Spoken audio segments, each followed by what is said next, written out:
This event today really means freedom to a lot of folks. Everyone that's here today just feels an immense sense of relief that they can be judged on one thing and one thing alone. That's their competence. This morning, I am proud to sign a law that will bring an end to Don't Ask, Don't Tell. No longer will our country be denied the service of thousands of patriotic Americans who were forced to leave the military, regardless of their skills, no matter their bravery or their zeal, no matter their years of exemplary performance, because they happen to be gay. Leaders like Captain Jonathan Hopkins, who led a platoon into northern Iraq during the initial invasion, quelling an ethnic riot, earning a Bronze Star with valor. I was outed to my command. They had an investigation, and during that investigation, I actually found out about the investigation the same day I found out that I was on the promotion list a year early to major, which shows the paradox of the policy.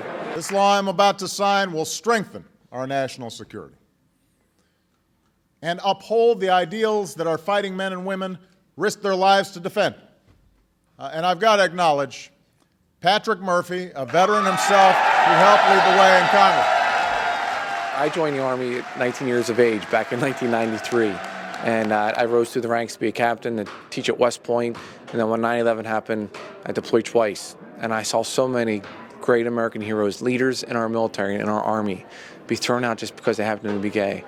So I saw it with my own eyes, and I know I fought so hard to repeal Don't Ask, Don't Tell, and I was so proud to have our president and our commander-in-chief fight for it every step of the way.